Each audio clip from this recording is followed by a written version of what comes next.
What is going on, ladies and gentlemen? Hello and welcome back to day number 4 here at the AOC Masters Tournament of 2021 for PUBG. My name's John P. I'm joined once again by the one and only Imperium, and we've seen some great weeks worth of action thus far, and we're only halfway through. We're kicking it off into the second half of the competition. Today we're going to be playing matches 13 through to 16. I got that right in the end. Listen, all of these numbers are getting me crazy, honestly, trust me. But yeah, these players, of course, competing for 43,000 US dollars total prize pool. Lots of different features from all across your favorite regions. But first off, Imperium, what a first half of the week's games we've seen so far.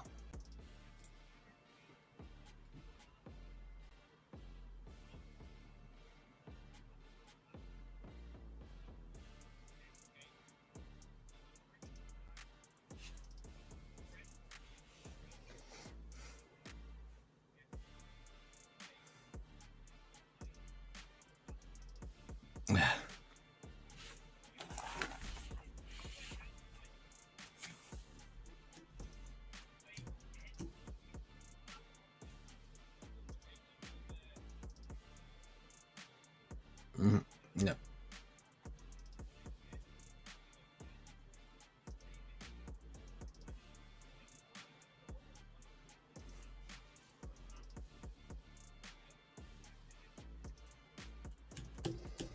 Yeah, I think it's going to be just as exciting purely for the fact that there are a few teams that are outside our top sort of 5, top 6 area that well, probably some people would have put bankers on them, you know, finishing inside the top 3. So a lot of teams have still got to step up to the plate and try and grab themselves a few chicken dinners to leapfrog their way up the leaderboards. But I think the story of yesterday was one team I want to highlight who are top of the leaderboards at the moment, the top of the live standings of Team Bliss. They probably had one of their most consistent days yesterday in terms of the way they played and the way they finished. It looked fantastically well for them. I know Monty, for example, was one of their MVPs. They played fantastically. They finished in terms of kill count, the second highest across all of the 16 teams involved. It was only Team Expendables that I think had like 3 or 4 more extra kills than them. And, you know, Team Bliss, they played fantastically well yesterday. And I think Imperium, you know, you can't really complain about the side of Bliss being top. No, they've been clearly the most consistent team when it comes to getting to the late stages of the game, when it comes to performing in such a solid way. And it's not that they're playing massively different to a load of other teams around them. It is more the fact that they are playing incredibly intelligently without stepping too far out of their boundaries, as well as things like a simple statistic along the lines of the amount of damage that their player Monty has, 5,300, the current top damage leader of the lobby. It shows they're controlling these circles. Yeah, control indeed. And I think, like, I want to talk about, of course, we have got that chicken dinner rule in place that you can see along the bottom of your screens here, which means the team with the most chicken dinners will become the overall winner, unless there's obviously a tiebreak where more kill points and higher ranks in the last games therefore put you top of the standings. But we are, of course, running things through on 6 days. We're headed into day number 4 now, into our 13th matches. 12 matches on each map, both Erangel and Miramar. And the 16 teams from 7 countries. We've got 2 from Thailand, 2 from Malaysia, 3 from the Philippines, 2 from Taiwan. You've got 2 from the Indonesia, 3 from the Vietnam region, as well as 2 from the Oceanic region. So a lot of good players across the board. And, well, these are the prize pools. Indeed, if you come out on top in first place, which right now is decided Team Bliss, you will grab yourself $3,000 keyboard, mouse, headset, and of course a beautiful AOC monitor for each player. Second place will grab themselves $2,000 along with keyboard, headset, AOC monitor. Third place, mouse and headset, AOC monitor, and the juicy $1,000. And fourth place, same thing. So a couple of prizes in play. And hey, look, you know, who doesn't want to play a couple of games for a free AOC monitor and a bit of cash in your back pocket? Yeah, I think it's a win-win situation, no matter what. Even if you finish in the likes of 3rd and 4th place, okay, you've dropped out a little bit of cash out your pocket, but I think some of these players will be more than happy with the amazing prizes that AOC are, of course, providing for the event. So huge thanks to them. We do really appreciate it, and make sure that you guys, of course, not only are AOC providing a fantastic event for us, but they're also bringing you guys at home loads of special offers depending on the countries that you are in. So for more information, please visit AOC Monitor via their Facebook page and see if you guys are eligible for grabbing some fantastic prizes, or not prizes, sorry, fantastic deals on those monitors. But these team lists here, we've already spoken a little bit about Team Bliss, their most consistent team, I think, across the whole board yesterday. But some of the teams that we need to see improve are the likes of Fury, Baonam United, and you can even throw the likes of E-Arena and the Expendables in there, although they have finally got their first chicken dinners. Yeah, E-Arena ending today with that chicken dinner, jumping up 6 places to 4th place is really something that they have deserved, and they really did deserve.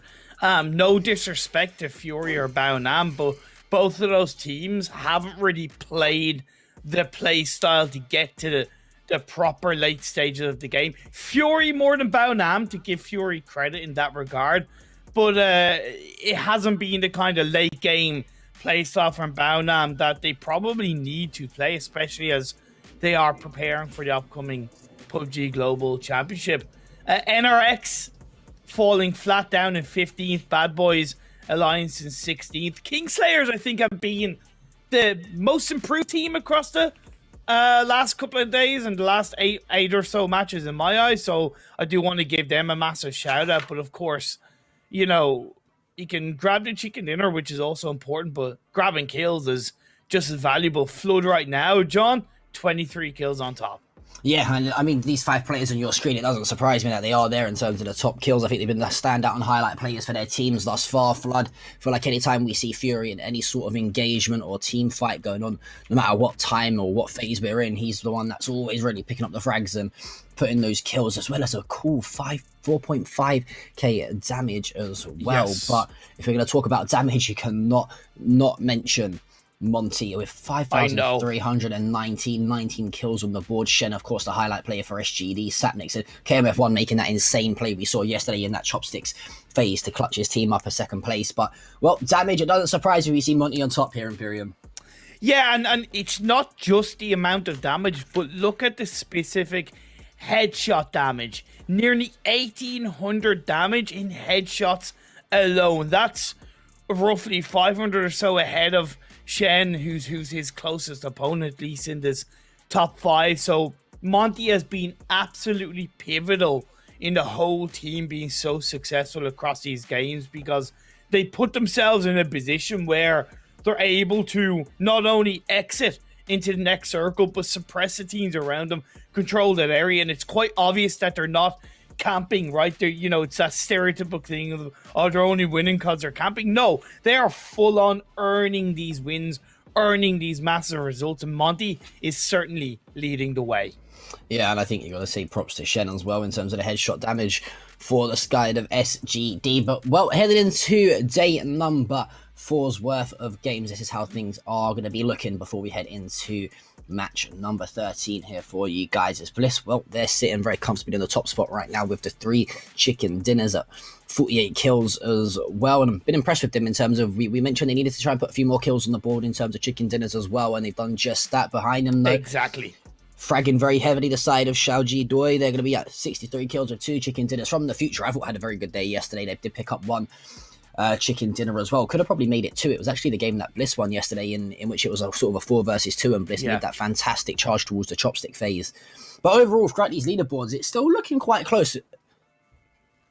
Yeah, it is. Of course, you know, down in towards the middle of the pack, you have E-Arena, Expendables, Made in Thailand, Colony, and Division X, all with that 1 chicken dinner. And they are, to an extent, bar Division X being they're quite similar when it comes to the amount of kills they've got as well to add up to the chicken dinner. That's why, I got to give a lot of props to From the Future, because I low-key called them out as a team that had fallen a little bit downhill in terms of the second team to win a match here in this finals, but they picked it up back up. And when you compare it to Division X, they've only fallen down and down and down. So I hope they can pick it up today as we look at the predictions from all of the talents across the multiple languages.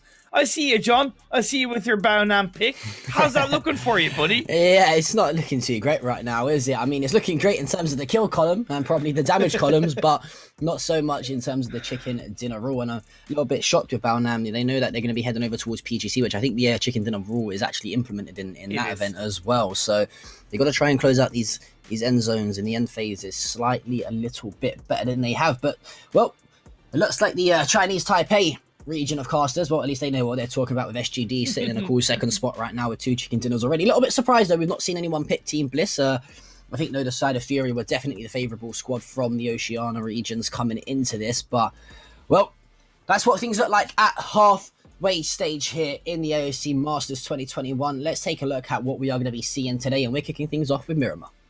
We are indeed going to the desert dunes, the Mad Max area of the Pubg Battlegrounds map pool, and then we're going to go Erangel, followed by Miramar, ending the day on Erangel.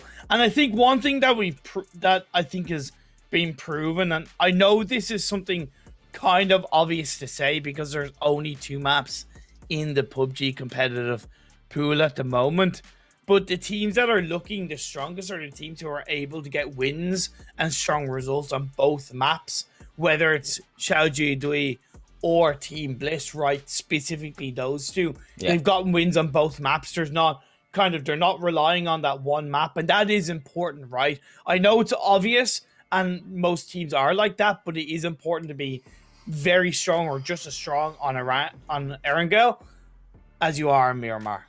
Yeah, it's very important because it's consistency of play at the same time as well that you've got to take into it, especially with the fact that we're playing 12 matches on each map as well. And I think you made a great point of Blitz and SGD. They've both won at least one of their chicken dinners on either map. And I think, you know, in particular, if I cast my mind back and remember correctly, I think SGD, I would probably say they might have just slightly edged it in terms of what I've seen on Miramar. It looks like Bliss are slightly more versatile to a map like Erangel, for example, where we saw them yesterday make a fantastic call on the push towards that phase in chopsticks. So it wouldn't surprise me, though, if we see these teams continue to play consistently well. The players, though, I can tell you, are very much ready to come into this game. I know I'm ready. I'm sure, Imperium, my man, you're ready as well. I am indeed. Let's get this show on the road soon enough. We'll be jumping in. The lobby is open. The players are ready. The playing path is among us, and we're 25 seconds away. I love the fact that you bring up the point about Xiaoji. Do we have looked consistently a little bit stronger on the Miramar map compared to Team Bliss? But at the end of the day, when it comes to the chicken dinners on that map, it is one apiece between the 2 teams. Xiaoji just haven't really made that end game count as heavily in the end, so it's something that they will need to an extent think about. Myth have also won a game in Miramar, but they did have a poor day yesterday. Looked very flat across the board, and as the playing path is among us heading down from Port-au-Prince, so pretty much dead in the center. Actually, beautifully dead in the center. These teams will be able to get to wherever they want to. Yeah, so couldn't have asked for a better start here if you're a team in terms of playing path for match number 13 here out of 24 on Miramar. And well, one thing about Miramar is you do mention, you've mentioned it a few times already throughout the event, that it isn't a bit of a map that is a bit close quarters in times that you can try and, you know, isolate those 1v1s, those 2v2s in terms of those head-to-head fights a little bit better than you can on a map like Erangel, for example. But one thing I noticed on Miramar is it's not evenly contested off drop spots in comparison to the likes of Erangel. We saw so many times yesterday the Pachinki battle between Expendables and SGD, of course, one to mention, and I think we saw the likes of the Arena and a few other teams like Fury try and fight it off spawn every now and then. But on Miramar, it's a little bit more evenly spread. We see these teams get onto that looting phase a little bit quicker, and, well, depending on where that first phase starts to shift, we'll see some rotation sooner rather than later.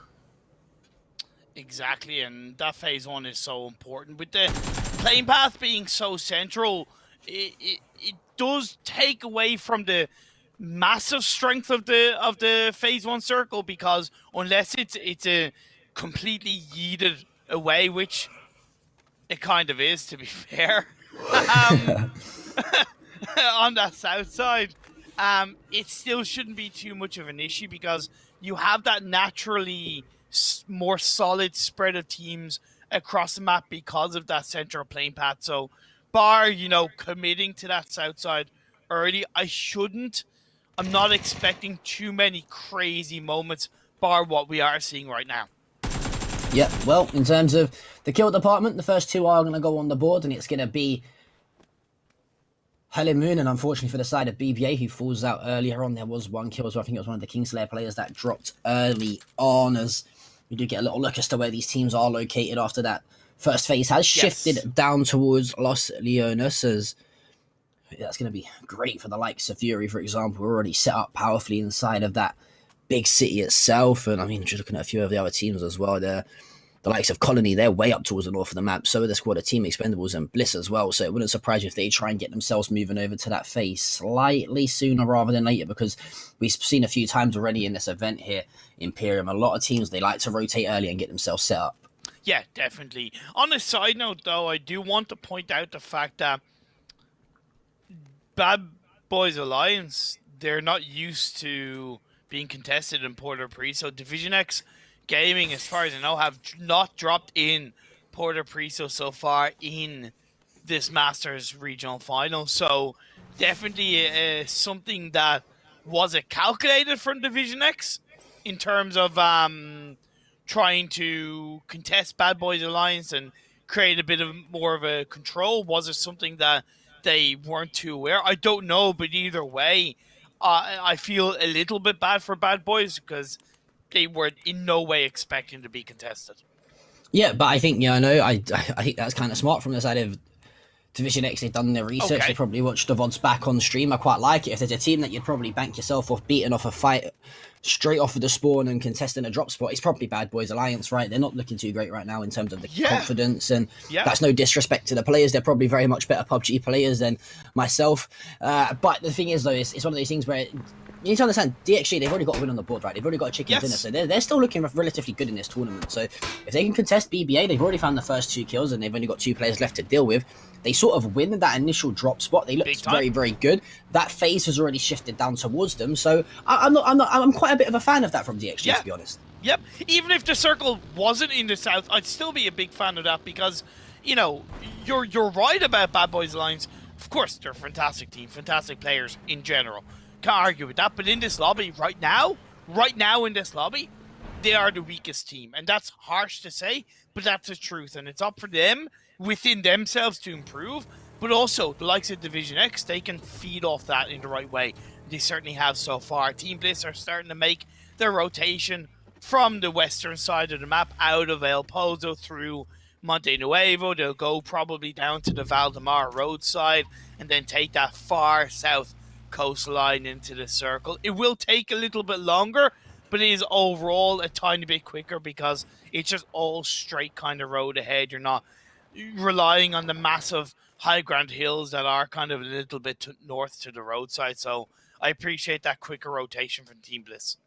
Yeah, and I think one team that do play those ridges is the team that actually rotated to avoid them, the side of Team Bliss, and I think Colony play those sort of split along those high ridgy Rockland areas quite well, but we know one team that are performing well in the kill department, not so much the chicken dinner department, is the side of Fury. We already highlighted Flood leading the way free squad in terms of being the MVP, but well, for the side of Fury, you got to hope to say today is probably the day that they put the chicken dinner on the board and get their tournament, you can say, somewhat up and running out. And what's it going to take for Fury really here, Imperium? Because we know the fact that they're very good individual players, they're a very good team.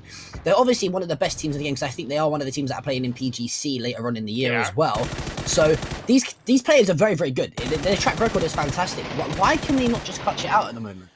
Oh, it's a tough question. They know the answer to that more than me, right? I can speculate a little bit based on that tiny level of chokeness that we've seen in a couple of games, right? That Miramar game specifically, where they just threw a barrage of utility towards, I forget exactly who it was, when it might we be were the down to Expendables, top actually. 3. Yeah, I think it was the Expendables. There you go. The Expendables. And then they got absolutely drowned out afterwards. So little chokes like that, little poor mistakes like that, isn't helping them. But I also know that they've had a good bit of bad luck, which has stopped them from claiming a chicken dinner so far, as Bad Boys Alliance are eliminated. Positive mental attitude will finish them off. Yeah, fantastic stuff from PMA. Can't complain too much. It was pretty much a box standard 4 versus 2 there, as well, not decided to be BA. Unfortunately, they're not being the bad boys today. And let me tell you who's coming for you. It was most definitely the squad of PMA. And, well, they're going to be back in the lobby and look to go again in match number 14. And I just had a little chance, actually, to look at my map. And the south side of this phase is very, very heavily contested and stacked here. We're talking about like 13 odd teams all around the same sort of area. So if this phase continues to shift further south towards the bottom coastline and where this sort of big water area is, we're probably in for quite a fast-paced finish to this game. Yeah, and Erie, holding on to a big 4-man spread is quite ballsy, right?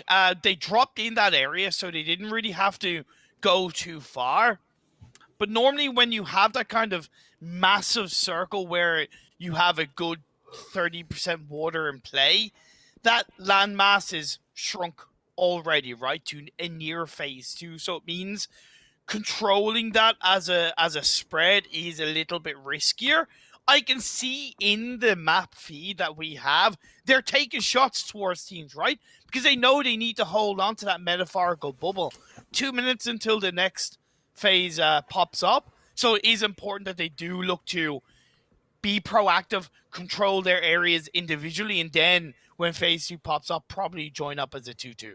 Yeah, it's very, very risky, of course, playing a split. We mentioned it's something we see quite often at the early phases in a game of PUBG, but for a zone like this where it's so heavily contested already, it's not such a bad thing, though, to be honest with you. I think it's a big confidence and statement play out of the arena. They're obviously feeling confident coming off the back of the win yesterday, so if they're feeling confident enough to do it and try something different here in game number 1, why not let them do it? And, well, for the side of Fury, unfortunately, they're going to have to try and finish things off here throughout the rest of the game with a player less, as that's going to be Shen, probably finding the easiest kill he has. And you actually have an interesting fact about Shen in terms of his knock to kill percentage.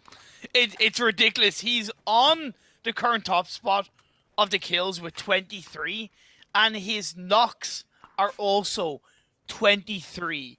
He has a 100% conversion record in this tournament so far. It's pretty unprecedented. It's quite rare that you have a 100% conversion record, and it just shows how important he has been for his team and grabbing the wins and grabbing the points that they've got so far. Backed up, of course, by a fantastic player such as Jervis with 12 assists. But Shen, it's been all him, baby. It's been all him. Yeah, definitely the highlight player and probably the MVP of the tournament thus far. If you ask me, you could probably throw Monty into that sort of category as well in terms of an MVP of the overall event, but we still got 3 more days left of action to...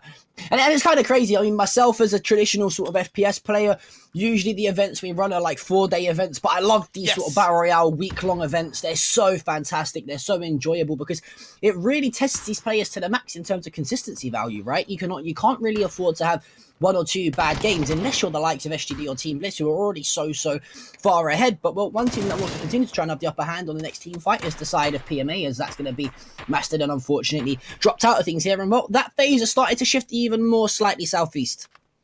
Indeed. It's that kind of... Well, it was a little bit of a northeast, but it is still southeastern side of the map. The good thing is that phase 2 was away from the circle. Yukika Macau taken out. It seems like Fury not having the best start to today's games. They recently announced their PGC jersey, which honestly looks absolutely beautiful. It's white, black, and gold, a beautiful mix, but they're going to have to use all the beauty of that new jersey to pull the power plays on board, as Limitless is going to rock on by down to 18 health, but it is still him on his own.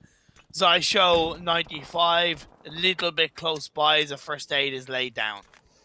Yeah, the jerseys are most definitely nice indeed, but they got to try and translate the beautifulness of jerseys to the beautifulness of PUBG gameplay, as unfortunately they are down to 2 remaining players. And, well, for Flood and Ronan, I think, well, the fact that you still got Flood alive means probably anything can happen here in this game in terms of, individual capability of popping off when you need to. But For the side of Fury, we mentioned they needed a good start. Unfortunately, that's not going to happen. And well, taking a little look at my map here on the map feed that we have, the squad of Colony from the future and Made in Thailand, they're still sort of occupying the bottom part of Los Leonas ever so slightly, as we do see Roman do eventually drop, and it's going to be Flood who probably falls shortly after. But these three teams, just by the top of where Los Leonas is, they're really banking on that phase shifting heavily towards the north. Yeah, to an extent they are. Fury go down. It's from the future, honestly, they've and even Colony, they really do have that fantastic exit strategy, right? They're not committed into the city, right? They're not committed to a core area of the map. When that next phase pops up, it will allow them to react a lot cleaner compared to, let's say, Made in Thailand, to SGD, to Bao Nam, right? So I really love the positioning of From the Future and Colony, specifically in where they are in the northern side of the map. So I'm excited to see how they're going to react to it. Kingslayers are right now in the dead center of the circle. We saw DK take down the last two players of Fury, and they're left with just two players up, of course, while Team Bliss taking a decent bit of damage at the hands of Division X Gaming down toward the south side. And knock into Textile. One thing I will say about Team Bliss is I've noticed, for whatever reason, Textile seems to be the player that gets knocked the most from his team. Hey, look, it's no shade, but it's just a bit of a correlation. I'm like, it always seems to be Textile. Maybe he's the meat shield of the squad. I don't know. Well, they might try. Sometimes, we see it quite often in PUBG where, we mention this sort of 1-2-1 split or a 3-1 split or a 2-2 split across the board. But sometimes we see that sort of lone player that kind of plays as a bit of an information type of player, right? He scouts out a bit of information and might over peak now and then to try and get the information. And, well, sometimes, unfortunately, you do just get stuck up short, and unfortunately for Textile, looks like he's been, I would say on average, he's probably been knocked about 2 or 3 times a game I've seen him play this week. But listen, it seems to be working for them as well. They are top of the standings. Of course, as we do see that phase start to shift towards the northeastern side of the map, and well, for those 3 teams that are already sat up towards the top of Los Leones, they're looking at a very decent spot. As you mentioned, they still got the exit route should they need to, but a little bit of good positioning here already early on. Yeah, they are looking indeed good with that northeastern shift on towards this phase 3. The Expendables played on the south side. They won a Miramar game yesterday in what was a beautiful clutch. We've seen Jun absolutely step up to the plate time and time again for his side. They're going to have to play up the south side of the hill to grab a little bit of control. Is Xiao Dui going a little bit blind, and they paid a price at the hands of both Bao Nam and Myth. Fantastic stuff from Bao Nam. Is there a team that really... Oh my... what a headshot with the car! 98k, fantastic stuff. And well, from what looked like Bao Nam being in a good spot, Simon T is going to drop out of the game. Zest getting knocked to the hands of Thanawat. So, well, for the side of Bao Nam, it seems to be the recurring theme, as they just look like they're not firing on all cylinders at the moment. I'm just going to be straight up. Nothing is sexier than a bolt action headshot knock. Honestly, straight up. I don't know what it is, but there's just something so beautifully calculated about it time and time again. And Thanawat pulling that out just like that, it's so glorious. So great play from him, and Bao Nam will have to kind of duck back with their tail between their legs. They still have a good position in the circle, to be fair. It's not to be sniffed at. They just now will be far more aware of the likes of Myth in front of them. Yeah, Thanos still continues to do damage with that Car 98, as well as he's found another headshot on to Broken Hearts. And well, for this man, he's auditioning for sniping teams apparently, as he's just finding headshots all over the place. And for the side of Made in Thailand, they got a very nice little position here. They've got a lot of vision and line of sight onto any sort of different angle that they need to hold on to. I am a little bit worried that they are going to be overexposed slightly later on into the phase, sort of phase 5 region. And one thing to mention, the squad of DXG, actually, they look like they're going to be pushing up towards the northeastern side of this zone and trying to come in behind the team of Colony. Yeah, it might be something that they could look to do. It's going to be easier said than done, of course. Playing through the Los Leones buildings is quite difficult.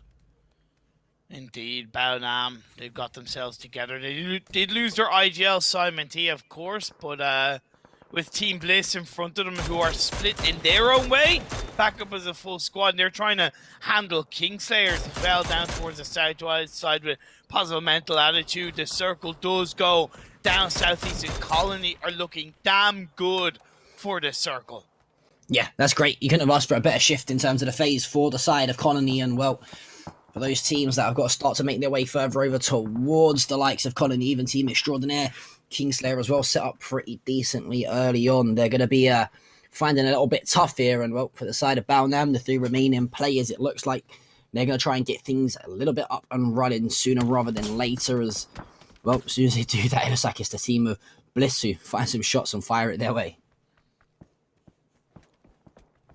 Waiting to see what Made in Thailand can continue to do to gatekeep these teams around, and they've done a great job so far of pushing back Xiaoji Dui, pushing back Bao Nam, whereas they need to think, okay, well, where do we go from here? What do we do? We also need to think a little bit about what's in front of us now as we get through this phase 4. DK, Limitless, Zaichu, looking to push back the members of Team Bliss who are inside that cave area of Miramar. They're going to have to find their exit point out of that area as well. Luckily, they have the body advantage, and that's a beautiful nade knock from Bryn.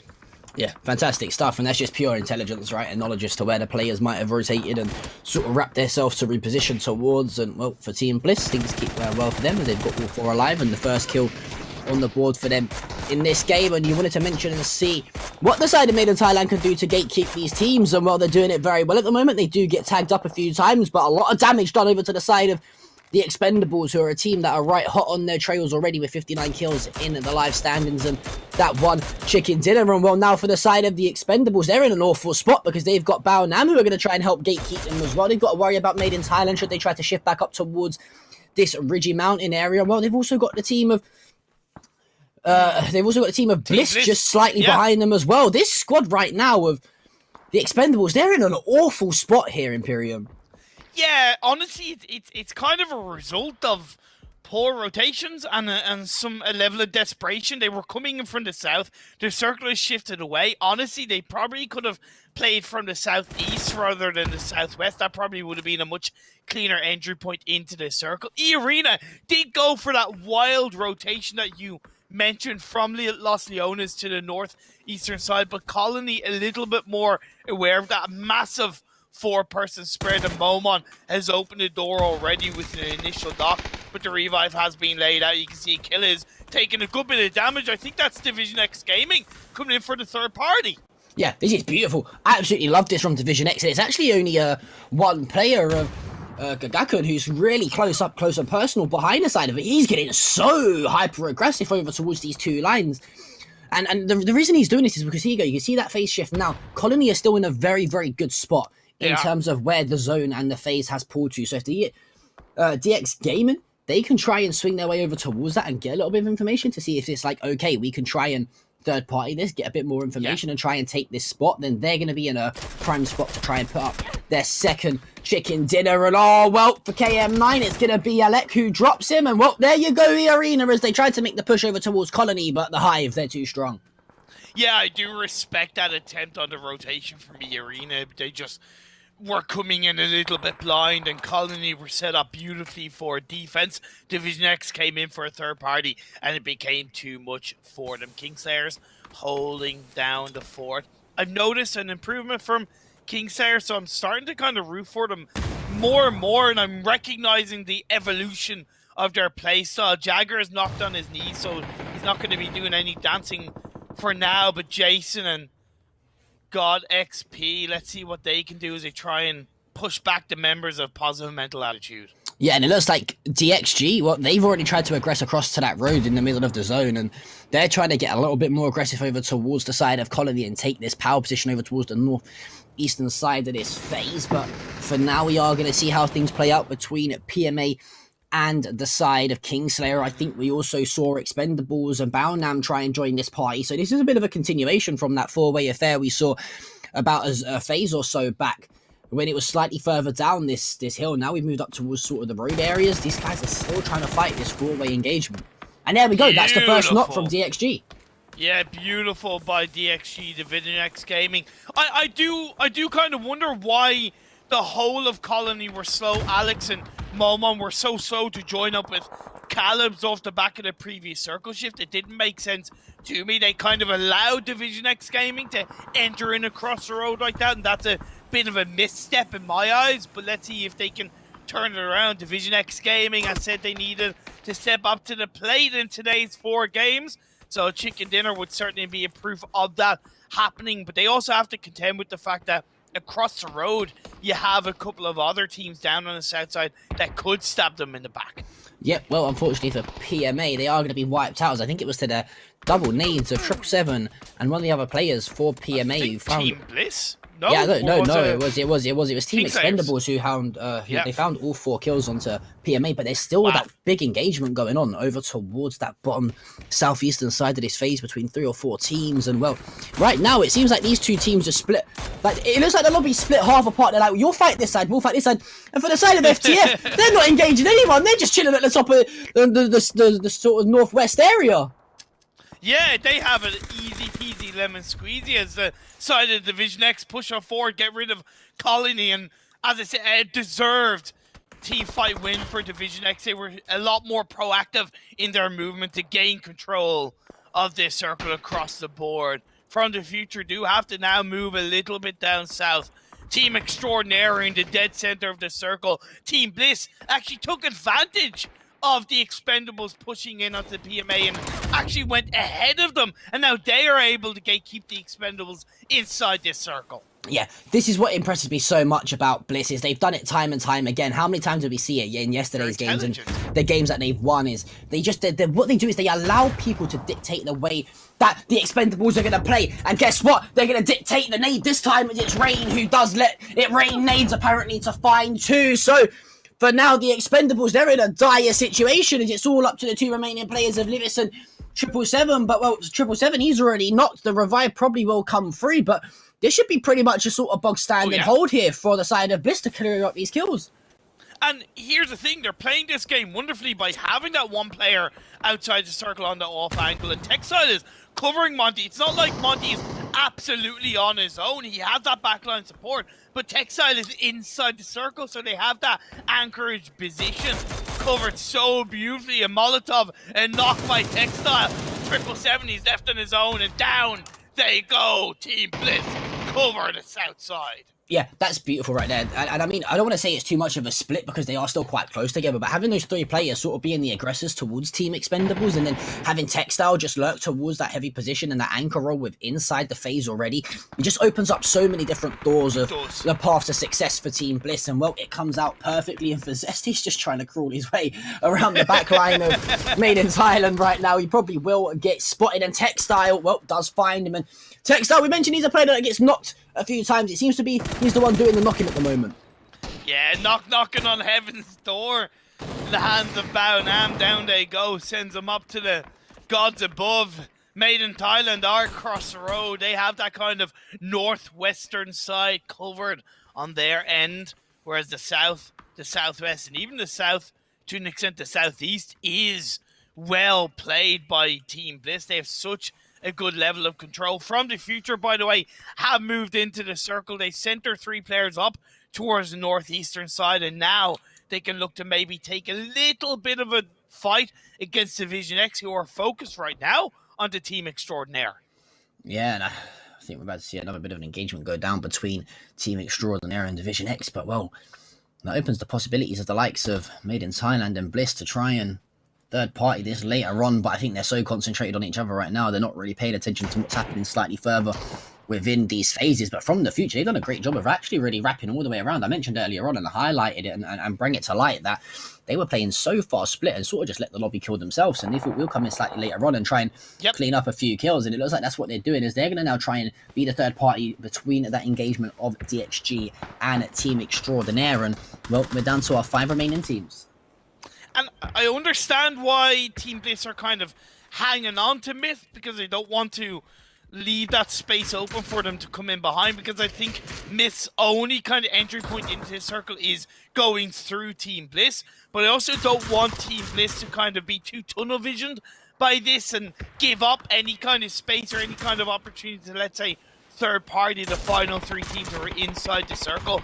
Time ticking, the blue zone is going to start to move in, and they can lay down the pressure on the Myth. Yeah, well, unfortunately for the side of FTF, that rotation doesn't look like it's paid off just yet, or has it, as it's a 2-for-2 trade in the Nox, make it a team wipe for the side of From the Future as well. They're going to probably get both remaining players back up on the revive as well. When we mentioned, is that slower pace style of play for From the Future going to pay dividend and come into play later on, and it's worked exactly that as Textile Monty. They're going to drop Jacob and Duck, and for the side of Team Bliss, they smell an opportunity here to pick up their 4th chicken dinner, and boy oh boy, do they want to lay it out on the dinner table and eat it up like a beautiful Sunday roasters. Well, for them, they've got to make sure, like you said though, not to get too tunnel visioned on the side of Myth. Now, what I think they've done great is they found the initial 2 kills, or well, a kill and a knock. They've not converted that final kill just yet. They can afford now. They need to play for the circle now, exactly. Yep. They need to just try and relax a little bit. They've done the damage that they need to do. They've made their life a little bit easier. At least send one person in as an anchorage. The side of Team Expendables have got to be aware of what is happening behind them with those shots, and even look at From the Future taking a couple of cheeky little shots towards Monty, and that's the thing, right? If they had a third party that fight a little bit earlier, they might have been able to come in on towards From the Future, but Esqualicia gets a backstab onto one of the players from Team Bliss. I think Monty is going to be able to be revived up. Rain has an arm, and that is going to be a beautiful squad wipe onto Myth. Yeah, I don't know if Monty is going to be able to be revived, actually. He's definitely not as well. Rain's going to fall as well, and it's all up to Bryn. And I think from the side of From the Future, they've played this rotation perfectly. They're in such a powerful spot right now. The split is pretty much fantastic. You've got Hikaru sort of working as that lone solo player, trying to anchor his way around, or sorry, be the person that plays outside of the phase. You've got the likes of Man and Broken Hearts anchored in the middle of the phase, trying to keep themselves that pure control. And well, it's a battle for the center of the road apparently here between Team Extraordinaire and From the Future. But let's not count Bryn out here. I think, no, they have spotted exactly where he is for a second. I thought he was going to try and allow this team fight to happen and try and clean things up and pick up a chicken dinner, but well, for him it's definitely going to be nothing but 3rd spot. And you'd like to think here whoever finds the first knock between the team of Extraordinaire and From the Future probably has the upper advantage. Lovely shots from YQQ with the SKS. Needs to be quite proactive. It's 4v4v1, so both of these teams know that there is another team around them, and I'm a little bit more surprised that Team Extraordinaire aren't looking around them a bit more heavily, but also appreciate that Bryn is staying as quiet as a mouse. Yeah, I like it a lot. He just needs to. This is all he can do, I think, at this point, is try and edge his way in. I think they know exactly where he is. You've got to probably try and crouch your way and, if not, crawl like a snake through this long grass and wait for the engagements between these 2 teams to happen. But if you're Bryn, you're kind of hoping that the squad From the Future make a bit of a mistake and try and push the engagement for Team Extraordinaire slightly too soon, and you might be able to do a little bit of damage and even the numbers up. But well, for him, it looks like it's very much going to be 3rd spot as well. I mean, you're looking at From the Future right now. Look at the spread they have across this phase here. They control so much of the phase, and this is going to really, really play into their favor as Bryn's going to fall, and we're down to a 4 versus 4. And then Team Extraordinaire, I think, a little bit too passive on that, and I understand that they wanted to wait and not kind of move ahead. It's phase 9, the center circle is across the road, so Team Extraordinaire now need to start making the moves. I get that they maybe wanted to get rid of the last player, Team Bliss, and not get stabbed in the back, so I can appreciate that. But now the utility, the smokes and nades and molotovs from both of these teams, the opening knock is going to be so important in this fight. Yeah, and I mean, it's a little bit of a different situation to what we saw yesterday in opposed to the 4v4 between SGB and the Arena. It's slightly more open affair, not a lot of ridges to work with. Hikaru finds one. Hikaru finds the kill. It's going to be YQQ to confirm the kill to How. And well, for the side of From the Future, it looks like they've got the numbers advantage momentarily, but Papachulo's there to trade back as Broken Heart, unfortunately, is going to have his heart ripped in two, as the likeliness of the squad of Team Extraordinaire winning this game is not looking too great And there you go. It's going to be the side from the future to secure their second chicken dinner with an 11-kill win. And that all purely came down to just beautiful play towards the... I think it was when Phase 4 hit. They were so split away from other teams. They just said, you know what, we'll just let the other teams do what they want to do. We'll do our own thing. We'll come in, we'll wait for the fights. We'll third party, and they played it perfectly. It was just that kind of thing of understanding the circle shifts and how that played into their favor, right? Because the circles had kind of been consistently shifting up towards that kind of northeastern side, or at least the eastern side, whether north or south, right? So that common sense tells you there's a lot more automatic traffic on that south and that kind of the western side of the map, right? That's common sense. So when From the Future moved into that north side and that kind of northeast, there was that element of them not really knowing exactly who was there, but percentage less chance of there being 2 or 3 teams, and they were able to third party Division X, get the squad wipe, and then Team Extraordinaire couldn't really do much about that circle in the end, shifting away, and they had to move across the road. I know Team Bliss had a good game, but I saw the writing on the wall when they stayed around Myth for far too long. After getting 1 kill, that should have been their time to move into the circle, right? Because at that point, there was still I know, and I'm doing my best to try to take into account that they don't see what we see. But even then, knowing the land area around you, you should be aware that as you enter into the circle, there's a tiny bit of a point in that entry where you can get shot from the team across the road, and because they left it too late, Division X had already cleared up that not Division X, From the Future had already cleared up on that side of the road, so they could focus on Team Bliss. That's harsh, but that mistake was there from Team Bliss. Yeah, I think it's literally something I said. As soon as we saw them get the first 2 knocks, it was literally like, you've done the hard work now. You don't need to force the engagement. Exactly. What's the point in trying to play for 2 extra kills in the kill department and risk losing a chicken dinner, right? Especially with the chicken dinner rule set being so important. And I don't want to say they kind of threw the game, but the mistakes were definitely there, and it kind of did prove costly. But you got to say, forget about the mistakes other teams made. From the Future played it absolutely flawlessly towards, I think it was from, like I said, Phase 4 or Phase 5, where they were set up towards the northwestern part of the phase. At times, there was even outside of the circle at times, and they just played that super late rotation in. They looped their way around the top northern side of the map. They waited for the engagement between DXG and Colony, and they third partied it fantastically, took the power spot, and well, from there it was lights out for the side From the Future, and now you put themselves the second chicken dinner on the board. It's actually their 3rd chicken dinner, believe it or not. It's their 3rd? Oh wow! It's their 3rd, they got one yesterday. Of course they did. Yes, of course they did. Yeah. So that's their 3rd. That automatically puts them in 2nd place. I don't think they got more kills than Team Bliss, or a high enough amount to overtake them in the damage standpoint, in that kind of kill standpoint. But definitely top 2 automatically for From the Future because of that chicken dinner win in today's first match. So absolutely spot on. Oh my lord! Okay, we have a tie.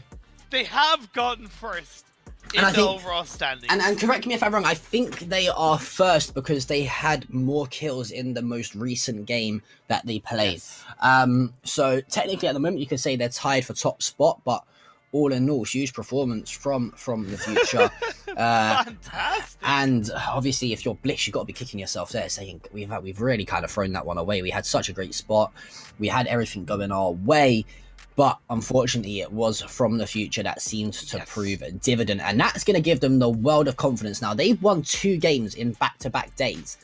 So did they win a game in the first day as well? Yeah, but so they won a game in the first day. Then they didn't win a game in the second. Okay, yeah. Then day 3, day 4. So they've won 3 out of 4. 3 out of 4 days they've got a chicken dinner. Yes. So their confidence must be absolutely sky high. Yeah, of course, and I said in yesterday's games that both them and Division X had fallen a little bit flatter, because even up until that chicken dinner win in yesterday's games, From the Future weren't really hitting the right marks. They weren't really flowing in the right way. But that chicken dinner win that they got in yesterday's games clearly kind of, snapped things up in the right way and said, okay, we know what we can do now. We are adapting. We found our groove. Let's build on that. That is quite obvious in this first match of the day. Well done from the future. Yeah, fantastic performance from them. We'll have to wait and see if they can go back to back and try and make it 2 on the bounce as we head into Erangel after this short break.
Welcome back, guys, here at the AOC Masters Tournament of 2021 for PUBG. My name is John P, joined by Imperium as always, and we saw From the Future catapult their way from what was, I think, 4th or 5th spot all the way up into the top spot by the fact that they won more kills in the last game than the squad of Team Bliss. But you got to say there's a few talking points to do with that game, and especially in the end game. We both highlighted the point of Team Bliss making a little bit of a hiccup and an error in terms of being too aggressive and re-aggressive in engagement. I think it was against the side of the Expendables and Myth. Where they should have just backed up after doing a bit of damage, and that kind of pretty much, you could say, somewhat nearly cost them, or could have cost them, the game. It did. It straight up cost them the game, and even though it's hard for them to absolutely be sure of who is in other areas of the map. Yeah. You open your map, you see the circle. Common sense tells you there's going to be a team across the road, and maybe it's just the area of the map it ended is just that little bit different to the point where they just weren't massively aware. Because Team Bliss have easily proven themselves in the late game, right? They have. That's the thing. That's why that mistake felt so much more off, because I was like, it's Team Bliss. Any other team, I would have been like, yeah, okay, they're, fair enough, but Team Bliss have proven themselves in the late game, so that mistake was even a little bit more compounded because of that. But they can dust themselves off, and it was still a good game nonetheless. I think Team Myth's rotations made in Thailand was very good in the first 4 circles, but they committed to the wrong part of the map, unfortunately, in that kind of phase 5 area. Yeah, I think, sometimes those costly mistakes can obviously cost you the game, and unfortunately for the side of Bliss, it very much did so. But no doubt, they're experienced enough players to put the past in the past, and, well, look forward to something from the future. You could say, I'm sorry, I had to do it. I saw the crossover in names, and I had to try, and I'm probably sure I've just bored and blown people's minds at home watching in the Twitch chat. But a decent pain path we have got to kick things off here. Imperium going from the south side of military base all the way up through to the northeastern side of the map, and I think the players will be pretty comfortable with this one. Yeah, it's a tiny bit trickier for the teams that want to land on towards the northern side, like the George Pod area, but other than that, that diagonal part does allow these teams to kind of get to where they want to in this map. Looking at, obviously, Fury, they don't need to worry about going to North George because they have that kind of secondary drop spot in the military base area, which they've gone. Colony are also dropping on the military island, but they're in a massive split. And now we see the side of the Expendables and Xiaoji Dui. The Pachinki battle, it rages on. Yeah, and I think these obviously, we highlighted the fact that these two teams are already got chicken dinners. SGD won more than the likes of the Expendables already, and, well, for the squad of Expendables and SGD, it's going to be a bloodbath back and forth here, as I think we've seen 2 players from each side fall, and just like that, the Expendables are going to be eliminated. They do lose Shen, which is going to be huge for SGD as well in terms of confidence, but Jervis and Teddy should be picked up relatively comfortably, and that was a relatively fast-paced start to the game. We barely got into it because we've become so used to those T-fights dragging on for like 67 minutes that none of us were expecting that kind of fight to end in 2 minutes. So it was kind of like, okay, it's over. Well, fair enough. Nice one, Xiaoju Dui. But we have to talk about that phase 1 circle. Now, it's going to be Military Island. It's pretty much all I really need to say. It's going to be Military Island, but because it's a little bit more heavily on the eastern side of the map, it does open a door for that western bridge to become a little bit accessible. E-Arena should have a quick entry point from the Ferry Pier region, and they need to make that quickly. Because right now, Colony, who already dropped heavily split, are not in a position to, in any way, create any kind, create some form of a bridge camp on that western side of the map. Yeah, I think you're right. The split from Colony does open that door for E-Arena to try and get across and set up slightly easier earlier on, but you mentioned the whole bridge situation might come into play. BBA, they're set up relatively well over towards the eastern side of that bridge, so they could potentially hold a few players across there. And for the side of Made in Thailand, looks like they're trying to go for the swimming route once again. And well, already I'm very surprised that we've not seen a lot more teams start to rotate. To be totally honest with you, we usually see within the first 2 or 3 minutes these teams start to make their way over when it's the likes of a military base, in particular the likes of TXG, the side of Team Bliss and Baonam United, who are so far heavily up towards the northern side of the map. They decide to delay this any longer and it could really come back to bite them. It really could come back to bite them for sure. I'm curious how many teams are going to pull out a form of botations. Bad Boys Alliance haven't proven themselves to be massively effective in these games, so I can't see them pull off any kind of bridge camp on the eastern side of the military island. They can hold on to the likes of the radio tower to begin with and control the circle from that area, but other than that, I expect that eastern bridge to become a little bit accessible as King Thayers manage to get away at the hands of Limitless. Somehow 1 HP and very much a dream indeed, as well, God XP proving that he could be the demigod here, as it's hard to take him down and gets away with his life. And Astro Boy, surprising those shots have come over. And that's a player right there with zero confidence, to be totally honest with you. That is a player who had some relatively straightforward shots to try and find a knock, although he was quite split and could have been singled out. That's just a player with zero confidence in his ability to try and find some shots and to try and, drop a player from Fury, such a good team, and side the center of the zone already would have been absolutely huge and vital for his team and the rest of this lobby. But, well, here we go. The rotations are starting to come through. DK, Kingslayer, you name it, all starting to rotate. But for the side of Extraordinaire, Trick tries to get a little bit too comfortable and, well, he gets tagged down to 50 HP. Yeah, it's got to be careful, Team Extraordinaire. They dropped the Milta, so you have the opportunity to kind of pull some lovely couple of kills on your side, but you also have to think about any kind of rotation in towards that military island. They can opt to go back towards, let's say, Milta Power and go for a botation if they want to leave it a little bit longer, but those botations are definitely tricky enough when it comes to the timing of when you pull it off, because that southeastern side of the island is in play. You could see a team go full heavy down on towards that southeast side to try and catch out a team botating your way in. So a botation on the eastern side of the map is possible, but it holds a lot more risks compared to the western side of the map of the military island. Yeah, we'll have to wait and see which teams decide to locate where, and what you can already see on the eastern side, a lot of teams deciding to get themselves set up nice and comfortably. And I mentioned I'd like to see the squad of Baonam start to rotate slightly sooner as they are up towards Roshok. And, well, they've elected to take my advice, but this is where the issue might come in, right? When you've got the likes of Extraordinaire trying to count towards the top of this bridge, and you're going to start to see a few players try to hold each other out. And, well, Ronan, he's going to find one. Unfortunately for Mastodon, he's going to fall out for the side of DK, and things for them just seem to get bad and worse. But look at how split DK were in first place. I mean, you've got Limitless, who's literally still on the mainland. You've got two of their other players towards the military base already. And for the side of Bad Boy Alliance, they've singled out one player from Fury. They're trying to find some shots, but to no avail. I'll be honest, for a team that drops the military island, I don't think Fury are the best at positioning themselves on the island, being perfectly honest. I think there's a lot of weakness around how the areas they hold on to, and it's something that I would think they need to look a bit more at.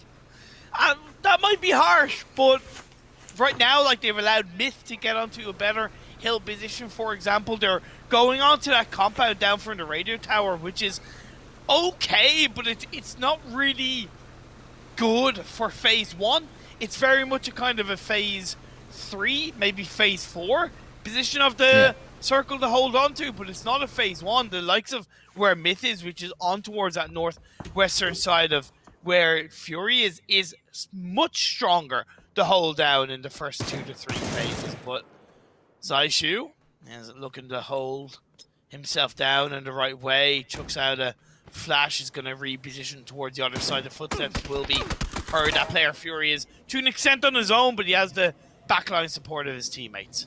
Yeah, I kind of pretty much agreed. I thought you hit the nail on the head and you were bang on with this. We're talking about Fury not in the greatest of spots there. I don't want to say they're in a horrific spot because they're not, because it's still only phase 1. But if this zones and phase starts to shrink and sort of centers towards the likes of the western side, they're gonna be come up stuck relatively easy. You got the likes of Bad Boy Alliance, who are way up towards the top of this hill, and even the likes of Myth, you said, are in a slightly better position. You got Team Extraordinaire, who are trying to join on top of the hill as well. So Fury, I definitely think in future references, they got to take a little look at this drop spot in terms of thinking about, okay, the what if factor, right? The what if of the possibilities. And well, there we go. We mentioned being slightly further down the bottom of this hill might pay dividend, and well, they're going to lose their main man thus far in the tournament, and that's going to be Flood, who drops, although the kill is traded back from Insight, taking down Saichu. And oh, for the side of Fury right now, it just looks like they're not exactly sure on what they're doing, on what to do. And for a side like that, it's a little bit confusing. Well, here's the thing. They've put themselves in a position where they can't do much because of the third, fourth party potential from the likes of Bad Boys Alliance and even Myth, if Myth choose to kind of push it a little bit more forward. So Fury have kind of dug their own grave. It's up for them to lie in it, or at least try and get out of it as much as possible. Having Bad Boys Alliance there to an extent help them against DK is good, but like I said, it's not that they don't know what they need to do, it's just they know they're very limited on how they can play in towards the circle, whereas Bad Boys Alliance, I said that they could hold down the radio tower. They're certainly doing a damn good job of it. Yeah, they're in such a powerful spot right now, as we are going to start to see the next shift in phase into phase 2 in around 15 or so seconds time. And I want to see something here from Bad Boy Alliance. I want to see a little bit more confidence out of them. They've got such a powerful spot. You can be a little bit aggressive off this sort of radio tower area as well, because you've got so much coverage over the map. And we mentioned, are we going to see the likes of the arena try and hold this bridge? They do just that. It's going to be SGD. Beautiful. That's going to be a team wipe. That is fantastic for the side of the arena. That is how you play a bridge. Yeah, but also, that's not how you rotate into Military Island in phase 1. Are you actually serious, Xiao Dui? You're already kind of in the blue anyway. Why not wait until phase 2 pops up to see where it goes? At that point, and what we've seen with that phase 2 shift going down south, E-Arena were less likely to kind of hang around on that bridge camp. Just really, honestly, this is very rare. Am I going to be harsh like this? Extremely city play from Xiao Dui. Like, they're so much better than that. That decision making is incredibly poor.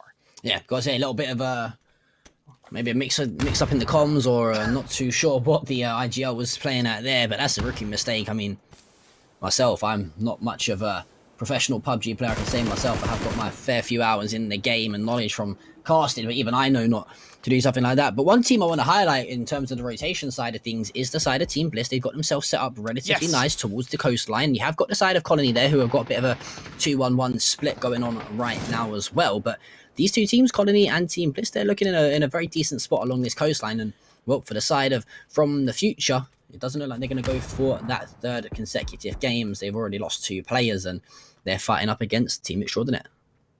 And I don't hold this against Colony, because let's be fair, the phase 2 going massively down south with still a good kind of 50% water in play, it was unlikely it was going to be like that. So that phase 1 spread that they had was definitely possible. It's just Team Bliss doing what Team Bliss do best, and rotating and moving into position as a full squad is something that they benefited with this phase 2, as well as, of course, being able to catch out at least one of the Colony players and splitting them up quite nicely. Yeah, I think one thing I like from Team Bliss is always they know when to sort of collapse and crash onto a team as quickly as possible, and they know when to sort of take engagements and when not to. I might sound like a bit of a hypocrite, because that's what we, sort of criticised them for doing in the last game and throwing they're not the win. perfect, right? But the mistakes are always there in teams, and unfortunately, it looks like they have learnt from that mistake that they've made. Yes. And well, they've now got themselves a fantastic spot. Likewise, PMA, really. These 3 teams, Colony, PMA, and Team Bliss, all around this coastline, they're looking in a good spot. Kingslayer not too bad over towards the western side as well, but still Fury. We mentioned this sort of military-based drop spot. They're not looking too confident right now, as they are down to 3 remaining players. They have got Myth from the Future, the team of Expendables, Baonam United, and BBA, and even EA into that mix, all that could contest them relatively soon. And you mentioned you would like to have seen them probably try and change things up, and well, they've not put themselves in the best of situations. they benefited from that phase 2 shift because it went really far away from the compound that they held onto, so way less focus on where they were. They repositioned in a very good way, so I gotta give them credit for turning that around in the right way, 150%. And they now have a 2-1 spread. They'd already lost a player, so there's nothing they can do about that. They've just been able to sustain and reposition in a very valuable way, taking advantage of this phase 2 shift. As far as I know, PMA did make a rotation on phase 1 and went to that kind of western coastline, ending up in the docks area of the military island. IMP did go for a car in a bit of a risky move in the previous phase, but it's worked out. They have a vehicle on board as phase 3 has continued to stay on that coastline, but still a heavier northern shift on that mainland. Yeah, and I think this might play an advantage to the likes of BBA, for example, and even Kingslayer, who are looking very nice over towards the northeastern sort of side of this zone. And, well, for the side of Arena, you are going to have to try and edge yourself in towards through this military base, but, you know, you've got the likes of From the Future and Fury there lying in a wait, and even the squad of Made in Thailand, they've got such a good spot here as well. They've got to try and edge themselves closer into that phase also. But yeah, I think this coastline is definitely going to be a story and a storyline we need to keep an eye on throughout the rest of the phase shifts. It wouldn't surprise me if we start to see these teams start to rotate slightly further down into sort of that crevice and sort of cove area if it continues to shift towards the eastern side even more. But for these teams right now, what is going to be the dictating factor here in terms of how they can go about trying to win this game? Well, it's about just kind of putting themselves in a position where they're able to react to the circle in a bit of a stronger way, so not committing yourself too heavily. Of course, be proactive, such as Division X are doing, getting in behind positive mental attitude. But of course, that phase 4 could once again shift in a much different direction, or it could go back towards the water in a bigger way. So it's something that these teams have to be prepared for. I really like the rotation from E-Arena. It's a bit short form. It's not as much of a long-term rotation, but I do appreciate it considering the circle shifts we've had. I think Made in Thailand have been playing extremely well, and positive mental attitude, maybe they spent a little bit too much time thinking about what was in front of them, and they allowed the Division X to come in from behind and put them under a lot of pressure. Yeah, well, that's the issue that I think both PMA and Colony have, right? It's not like the side of Bliss. They don't really have to worry about too much what's in front of them. They kind of got control of that. But for the side of Colony and the side of PMA, they're now stuck behind, you know, a team at least each side of them, because they are so worried about what is happening so close to them. As I say, that it is going to be Namshao who drops DXG. That's the player of Logfi is going to find the shots on to Dreams, and, well, we're going to start to see the kill feed light up ever so slightly here as a lot of kills are being traded back and forth. And that all comes down to the fact that we have now seen 4 teams stack up towards this coastline, and they're going to be constantly worried about who's either side of them. NRX doing NRX things, let's be fair, and just kind of rotating desperately. It's only phase 3. There's absolutely no need for you to pull that off. Just wait until the next phase pops up. I sometimes I really wonder why these teams make that kind of play, even without knowing, you know, what's in front of you. You just take a step back and go, okay, we don't need to go for that Hail Mary play. It's only phase 4. We're only 16 minutes into the game. The phase 4 has popped up, and it is a pretty big shift away from that coastline. Only a tiny, tiny tip is inside on the southern edge, where it's all mainland in the military base and the radio tower in play. Yeah, I mean, you got to look at the position of BBA here, right? On the radio tower, they're in such a great spot, and they can just really lay down shots from above on top of that big hill of the radio tower. But it wouldn't surprise me if we start to see a few teams try and edge their way around and take that spot off of them. But it's such a hard position to try and take, right? And try and aggress up towards, because you have such a height advantage. And, well, for the side of Colony, they are going to lose 2 players. They are going to lose a player each in DXG and Colony. It was the squad of Made in Thailand there. Pete drops. It's all up to Botany. He falls as well. PMA, see you later. DXG, clean house.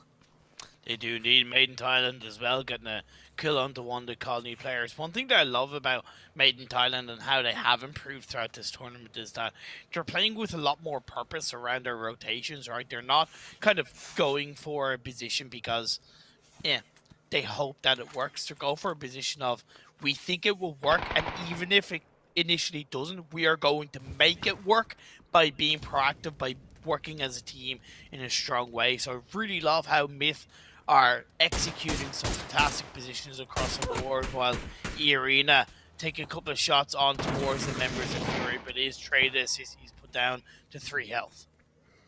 Yeah, not looking the best of situations as well. Neither's KM 99 now as it does get tagged up, but we can start to see some of these teams edging their way into the zone. It looks like the side of Team Bliss, well, they've elected to try and edge into that narrow tip of the coastline that you mentioned, but they are going to have to try and play alongside that road and cross it ever so slightly soon. That's why the Kingslayer, they've continued to come in from the western or the eastern side, sorry, should I say, over towards the west. It's still that big scrap between Balnam United, E-Arena, Fury from the future. They've all sort of had this engagement brewing for a while now, and it's only going to be a matter of time before it comes, to a foothead. And well, for the side of Fury, they've very much got the numbers disadvantage, and they're in an awful spot here. Division X go down in the end between the blue and I think the rest of Colony being able to suppress them in the right way, even as a duo. So that's Division X out of there. What I like about E-Arena, though, if you notice, they have a 2-2 split, by the way.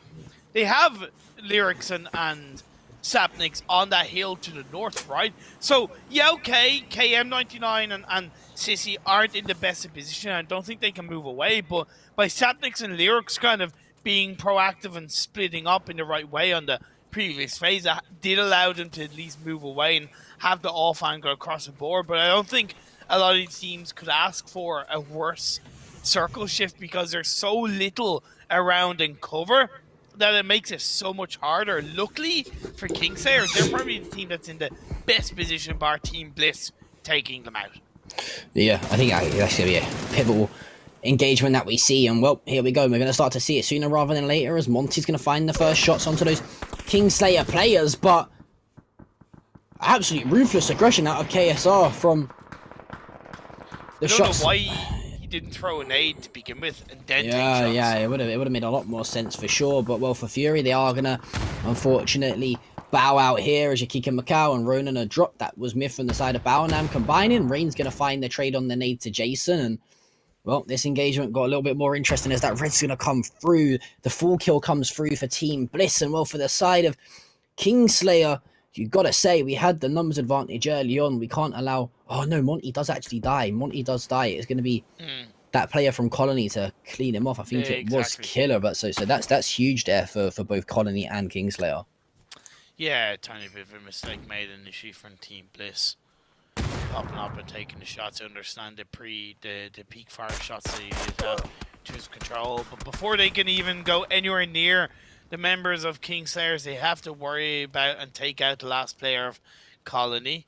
Rain is going, pushing a little bit forward on his own, doesn't spot that player behind the tree. Shaney Yi Kwan comes in, picks off Rain, and down he goes. Yeah, and what I love here is the fact that Janiquan is just absolutely fragging, but not only that, they've actually sent one player, Jagger, to try and get control of that main road as well, and be that player that's really locking down the line of sight towards that lone player from Colony Killer. And should anyone from Team Bliss try to sort of wrap around and get a different angle, but well, yeah, the side of Blitz, they have fallen, and it's all up to Killer to try and slay the Kings. But well, I think God XP and his squad are probably slightly too good for that. It's probably a matter of time before Killer drops here as he hops into the car. The spray is going to come through, and well, just easy as you like, he's going to fall. But on the other side of things, the arena, they're starting to engage Balnap.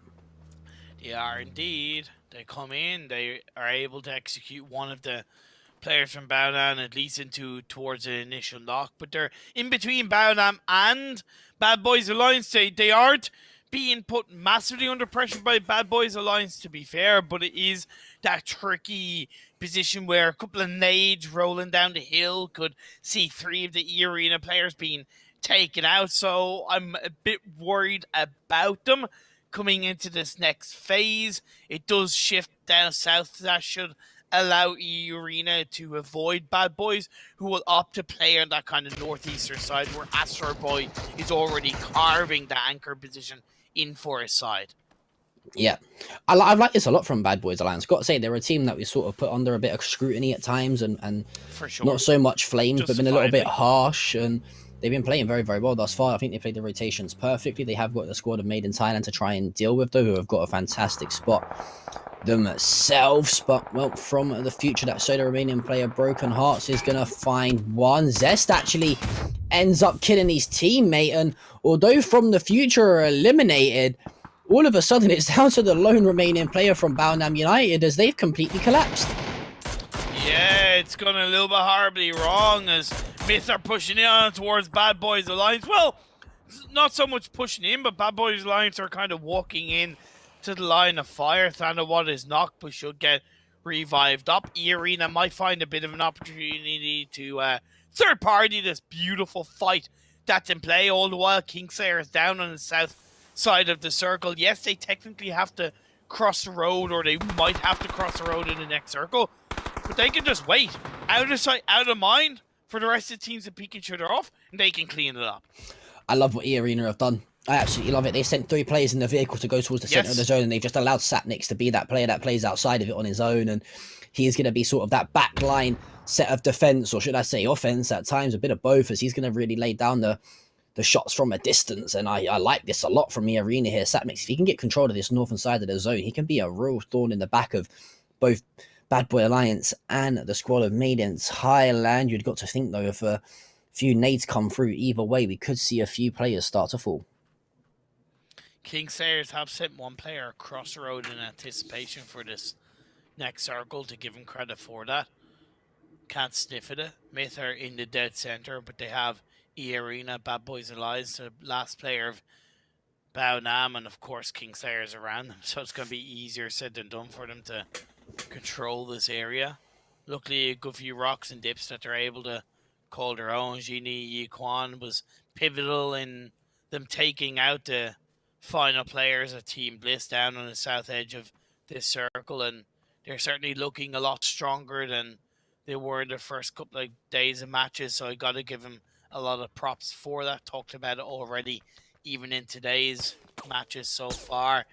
E-Arena, they got one chicken dinner yesterday. Can they follow it up with a second? Yeah, looking very good to do so. And it's again that player Sapnix, who was the last, if you remember, he was him who made the play in that 4 versus 4, lurking and being a little bit further back, as we're not too sure what's happened here. We do apologize for this, guys, as hopefully it's just an issue on our end and opposed to the actual players, as we were very much in for a bit of a treat. But yeah, Sapnix, we mentioned it was yesterday him who was the player who sort of lurked back towards the back of the ridge area when they were taking the 4 versus 4 against SGD, and he seems to play that role fantastically well. He does indeed. We are just going to be waiting for a bit of a update on what the situation is production-wise with regards to the network situation of the observers and the host running this game. Hopefully we'll be able to find out what is going on soon enough. E-Arena, as I said, they played these circles extremely well. They played their position